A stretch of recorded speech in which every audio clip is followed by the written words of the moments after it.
बड़ा महिमामय है आश्रय। अभी परसों ही शायद एक भगत जी है, वो कह रहे थे रात्रि के दर्शन और उत्सव मना करके जा रहे थे और अचानक नींद आ गई। पूरी रात उनको लगा अचानक नींद आ गई, तो पार्श्व में बैठे हुए जनों ने सावधान किया, तो फिर गाड़ी से उतरे, मुख धोया। फिर ऐसा हुआ कि 15-20 मिनट सत्य कहते हैं, वो कह रहे थे हम धाम में खड़े हैं, एक शब्द भी झूठ नहीं बोल रहे, मुझे होश ही नहीं रहा और मेरी गाड़ी कैसे चलती रही। 15-20 मिनट बाद जब चेतना आई तो घबरा गए कि गाड़ी कौन चला रहा था।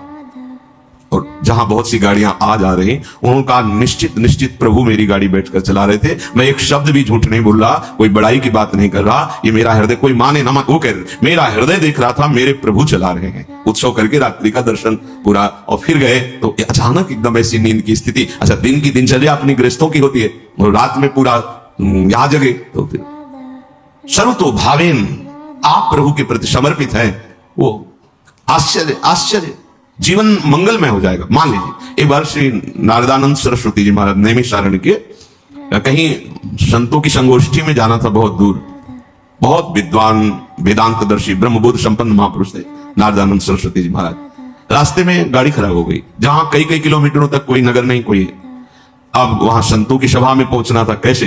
तो दंडी सन्यासी थे, उनका देखो ये बात किसी से कहना नहीं, ऐसे रखा दंड नारायण को और कहा स्टार्ट करो, स्टार्ट हो गई गाड़ी। जब लक्ष्य में पहुंची दंड नारायण को हटा लिया। कोई दुर्लभ नहीं है, अनंत ब्रह्मांडों को जो अपने संकल्प से चला रहे हैं, वो एक हमारे जीवन के रक्षक हो, ये कोई आश्चर्य की बात नहीं।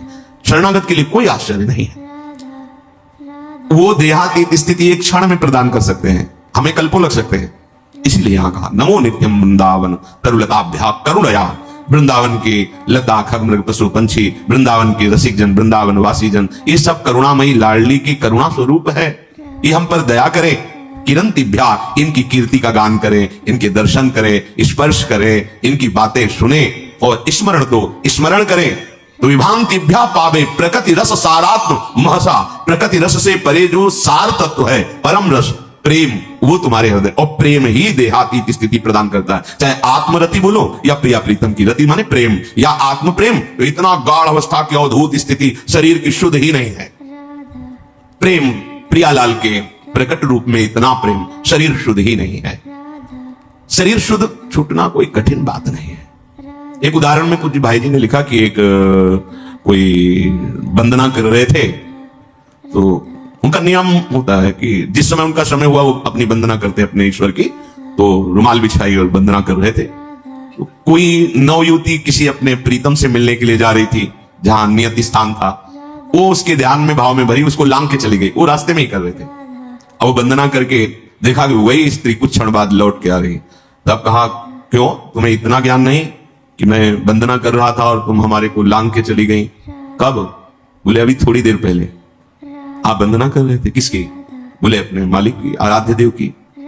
हम तो एक नाशवान शरीर के राग में थी, तो इतने बड़े तुम हमें नहीं दिखाई दिए, लांग के चली गई, और तुम अनंत ब्रह्मांडों के मालिक की वंदना कर, तुम्हें पता चला कि मैं तुम्हें लांग के चली गई, क्या वंदना कर रहे थे तुम? हम तो एक नाशवान शरीर में आसक्त थी, उससे मिलने गई थी, तो तेरी शुद्ध नहीं रही, तेरे को लांग के चली गई, मुझे पता नहीं। लेकिन तू परम आराध्य देव की, परम प्रभु की आराधना कर रहा, तुझे पता चला मैं लांग के चली, कहां तेरी एकाग्रता थी, कहां तेरे को प्रेम है? ये बात देह शुद्ध बोलना कोई बड़ी बात नहीं, बड़ी बात है तन्मय हो जाना। हमारा राग एक जगह एकत्रित हो जाए, गलत जगह एकत्रित होगा, विनाशी जगह में एकत्रित होगा, तो परिणाम में गलत और विनाशी हाथ लगेगा। इसीलिए इस अमूल्य प्रेम को प्रभु के नाम रूप लीला धाम में समर्पित करना चाहिए। ये महिमा धाम की कृपा से प्रकट होती है। देहातीत अवस्था देखा गया है महापुरुषों के जीवन में। श्री भोलानाथ जी महाराज बहुत ही पढ़े लिखे, लौकिक विद्या के भी पारंगत विद्वान, मन में श्री प्रिया प्रीतम राधा कृष्ण के प्रति आकर्षण, जब सर्वस्व छोड़कर वृंदावन आए। देखो निश्चय में बड़ी सामर्थ्य होती है। वृंदावन आकर उन्होंने निश्चय किया कि मेरे जीवन का लक्ष्य अब है श्यामा श्याम की प्राप्ति। बहुत धैर्यपूर्वक निश्चय करना चाहिए।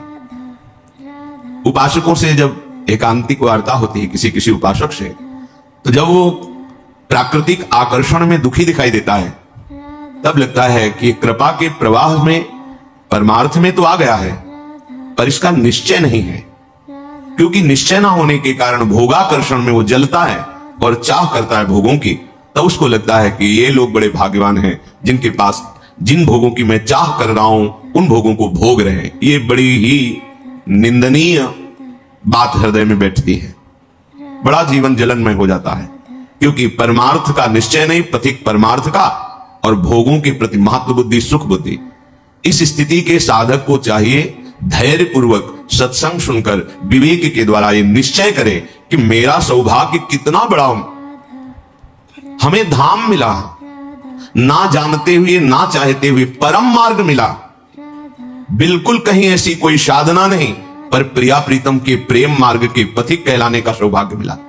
संसार के प्रपंचों में महान क्लेशों में पिसते हैं जीव, प्रभु ने निकाल दिया, कोई जिम्मेवारी नहीं। एक ही जिम्मेवारी है, अपनी श्वासों को प्रभु के चरणों में अर्पित कर दो। समस्त प्रपंचों से रहित परम स्वतंत्र जीवन भगवत मार्ग का। पर आप समझ नहीं पा रहे, आपको लगता है कि इन भोगों को भोगने वाले बड़े भाग्यवान हैं, बड़े सुखी हैं। यही हमारी दुर्दशा है। हम अपने मार्ग को ना जानने के कारण भ्रमात्मक भोगों में सुख मानकर जलते रहते हैं। ऐसे साधक को जब माया अपना आकर्षण पैदा करती है तो फिसलने में देर नहीं लगती। इसलिए श्रीपाद, पहले आप निश्चय करो, वृंदावन आपको मिला, सत्संग मिला, तो निश्चय में कमजोरी क्यों है? ये आशा की फांसी क्यों बनाए हुए हैं कि अभी तो नहीं पर कभी? ये आशा श्री जी से मिलन की बनाओ, प्यारे जो आज तो नहीं पर कभी तो मिलेंगे ना। ये आशा नहीं है, आशा इस बात की है कि आज तो नहीं पर कभी अवसर लग जाए तो ये भोग मिल जाएंगे। अंदर देख लो, ये अंदर की बात है। आशा ही परमम दुखम नैराश्यम परमम सुखम। इसे समझ नहीं पा रहे आप। दुख के लिए आप खुद रास्ता अंदर रखे हुए हैं, जगह रखे हुए हैं, आशा, भोगों की आशा। तुम आज निश्चय नहीं कर सकते कि हमारा मार्ग प्रिया प्रीतम की प्राप्ति का हमें सौभाग्य से मिल गया। कितने हो भाग्य, जहां श्रीपाद कह रहे हैं पुनंति ब्रह्म रुद्रादीन येषाम चरण रेणवः सर्वभावेन में सेव्य अस्ते वृंदावन वासिना। भगवान रुद्र, शंकर, ब्रह्मा आदीन और भी बड़े बड़े महापुरुष येषाम चरण रेणवः, जिनकी चरण रज के लिए तपस्या करते हैं, प्रार्थना करते हैं, याचना करते हैं, जो रज शिव शनकादिक याचक, सर्वभावेन में सेव्यास्ते वृंदावन वासिना। हमें सौभाग्य मिला कि सर्वतो भावेन ना चाहते हुए भी हम रज में वास कर रहे हैं। कहां ऐसी चाह थी अखंड वृंदावन वासी बने, कहां चाह थी श्यामा श्याम के अनन्य उपासी बने। कृपा रूपी अनुग्रह रूपी वायु ने मुझे पहुंचा दिया। किस रज में रह रहे हैं? कह रहे पुनंति ब्रह्म रुद्रादीन येषाम चरण रेणवः, जो भगवान ब्रह्मा, भगवान महादेव, शनकादि को भी पावन करने की सामर्थ्य। पुनंति ब्रह्म रुद्रादीन, बड़े बड़े मां, वो हम जैसे अज्ञानी को, अनाधिकारी को, जहां भोगों की चाह है, ऐसी चाह ही नहीं है, वहां मुझे श्रीधाम वृंदावन वास मिला, रज सेवन करने का सौभाग्य मिला। हम प्यारी जू के हैं ऐसी ठसक से कहने का सौभाग्य मिला। फिर हमारे निश्चय में क्यों कमी? हमारा निश्चय दृढ़ होना चाहिए। भोलानाथ जी ने निश्चय किया कि बस अब प्रिया प्रीतम की प्राप्ति करनी है। निश्चय में बड़ी जल्दी स्थिति आती है। ये जो हमारे अंदर भागवतिक आनंद का प्रादुर्भाव नहीं हो रहा, इसमें निश्चय की कमी है। नहीं चाहिए मुझे अब लोकांतर के भोग, पदवी, यश, प्रतिष्ठा, अब मुझे प्रिया प्रीतम चाहिए। अब छक के भजन करना है, रात दिन भजन करना, ऐसा निश्चय करो। देखो इस निश्चय में कितनी पवित्रता है, कितना बल है, कितनी दिव्यता है। भोलानाथ जी की दिनचर्या बन गई। चतुराशी जी का गान, चतुराशी जी का मनन, प्रिया प्रीतम के मंत्र नाम का रटन। धीरे धीरे इतनी उदासीनता बनी, किसी से मिलना जुलना, किसी के घर भिक्षा के लिए जाना, ये सब बंद कर दिया। बस यमुना जी के किनारे श्रीमद चतुराशी जी का गायन, मंत्र का जप, प्यारे जू के ध्यान में। शाम के सेवा कुंज दर्शन करने जाते, बंदरों को जो चना डाला जाता है, उसकी जो ठुड्डियां पड़ी होती हैं, अर्थात जो बंदर भी नहीं खाते थे, बहुतायत चना, वो उठा लिए, मुट्ठी दो मुट्ठी, और यमुना किनारे बैठकर उनको चबा लिया। रात दिन भजन। ऐसी स्थिति कि अब तो रहा नहीं गया, चिल्ला चिल्ला के रोते, हा स्वामिनी, हा लाडली। प्रेम की पीर उनके हृदय की वाणी जी में लिखी, हा लाडली, हा प्रियाजू। ब्रजवासी जन सुनते तो प्रार्थना करते प्रियाजू से कि अगर हमारे कोई सुकृत है तो लाडली आप प्रसन्न हो जाओ, बाबा को दर्शन दे दो। इतनी विकलता, इतना रुदन। दिन राधा वल्लभ जी के श्री अंग के दर्शन करने गए, भाव में भरे निहार रहे थे। होली उत्सव चल रहा था। प्रियाजू के पार्षद बड़ी बड़ी पिचकारियों से रंग डाल रहे थे। अहोभाग्य होता है जिनके ऊपर रंग पड़ता है, संसार का रंग तो पड़ ही रहा है। अहोभाग्य उनके जिनके सामने प्रभु विराजमान है और फिर उनके पार्षद जन उन्हीं कर कमलों से जिनसे श्री अंग सेवा करते हैं वो रंग डालते हैं, गुलाल डालते हैं। शमी भी थे, भर की पिचकारी मारी लीला श्री जी की, उनके कान में सीधे गई, पर्दा फट गया, रंग युक्त जल अंदर। जो श्रीपाल कहे जीवन ने मृत प्रायो देहादो निराम ममा, देह भाव से अति अहमता ममता शून्य स्थिति प्रेममयी। अब वो जल पीड़ा देता है, पक जाता है, फिर उसमें कीड़े पड़ जाते हैं। कोई किसी से नहीं कहना। सेवा कुंज दर्शन करने गए तो ऐसे कीड़े, जब लोगों ने देखा तो अरे बाबा तुम्हें तो बड़ा कष्ट है। कुछ नहीं, श्री जी की लीला है ऐसा। नहीं, उस समय मथुरा जाना पड़े। बहुत जब प्रार्थना राजी हो गए, ये भी श्री जी की लीला। रोग रूप से प्रभु आए हैं तो औषधि रूप से उनकी पूजा हो, ले गए। डॉक्टरों ने देखा, कहा इनका तो बड़ा ऑपरेशन होगा क्योंकि सड़न हो गई बहुत दिन से।